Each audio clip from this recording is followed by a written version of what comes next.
Hey guys, it's Damien. I've got another video I'm going to do really quick here. I wanted to talk a little bit about distributors. They're kind of like the middleman between you and retailers.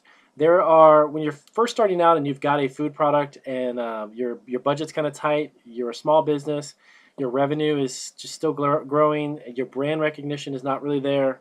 A lot of people think about and go towards the idea of a distributor.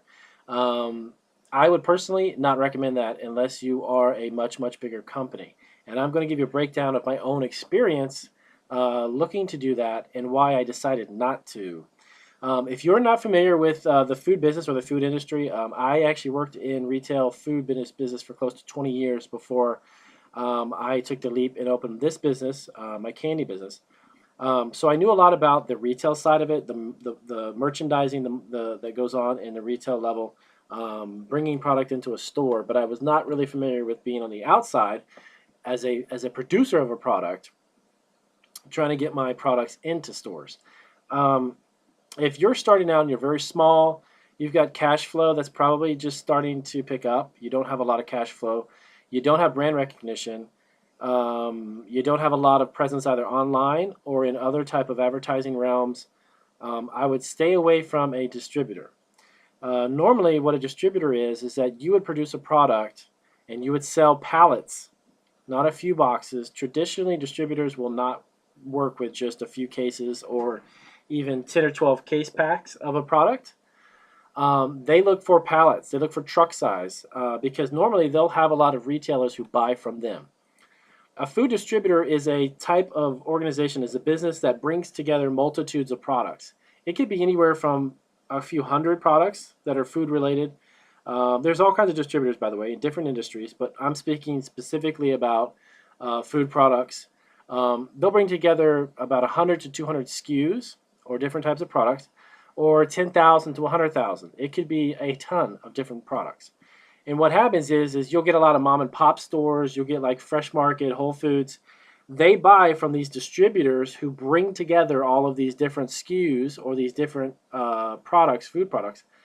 And then from there, they can fill their store shelves. So let's say um, mom and pop has 100 stores, and mom and pop's grocers are looking for some really unique products. They're going to go to a unique products distributor that specializes in niche products, small batch run type of products, and they're going to look through their catalog, and their catalog has 1,000 products, let's say, and they're going to fill their store with 100 different products from this one distributor.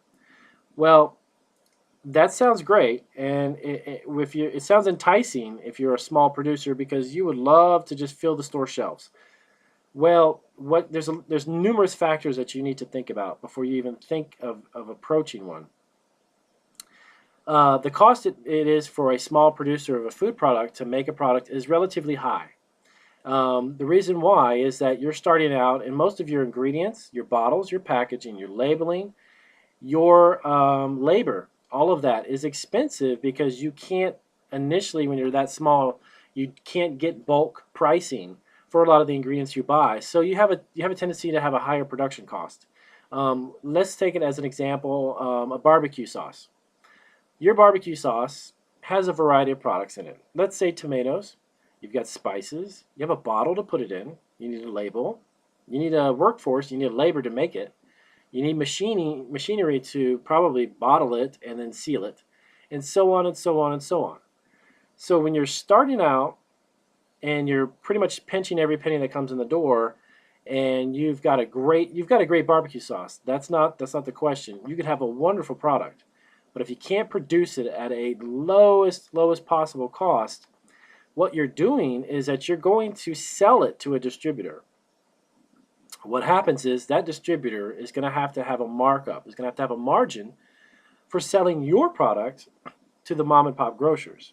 You follow what I'm saying? So there's going to be three people involved in this transaction. You've got yourself, you've got a distributor, and then you've got a grocer. Well, in the middle of all of that, everybody has to make money.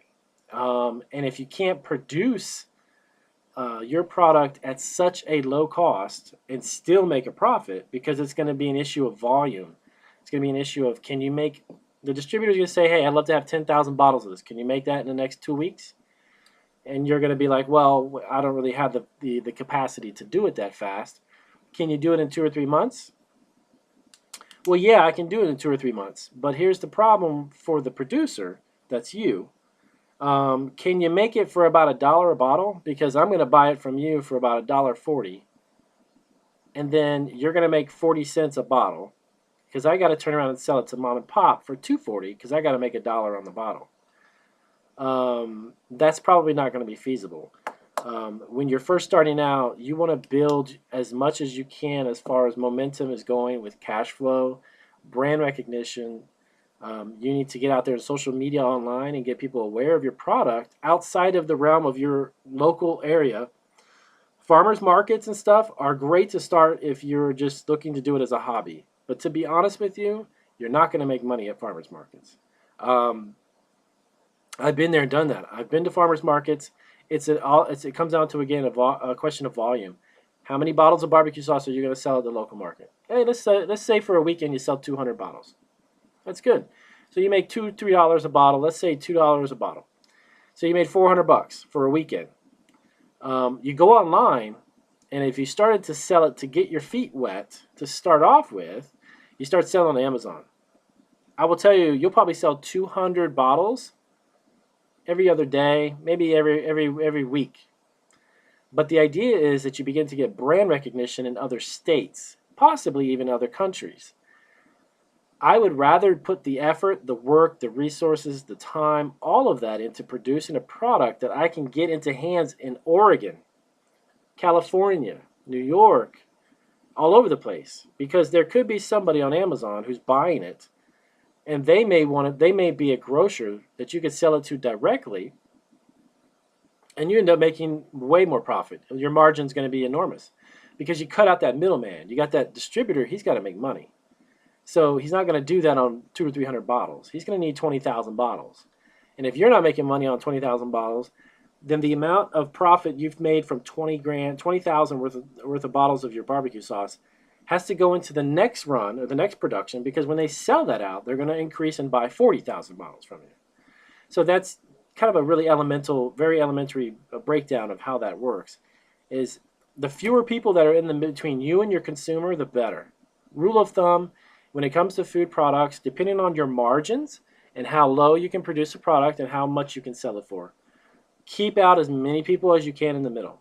Just do it, please. Because if you get caught up in some contract or something and you've got to produce it and all, it turns into a big problem.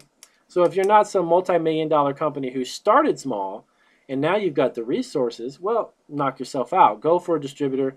You can get yourself into a lot of stores, et cetera, et cetera. Good for you. At the end of the day, when you're too small, don't make big steps if you can't make the big steps, because you're going to end up doing yourself in. Keep it in the back of your mind, and as you grow, maybe, you know what, it might be good for you. But that's the idea of a distributor, and I had somebody actually emailed me a question about that. That's why I was doing this video.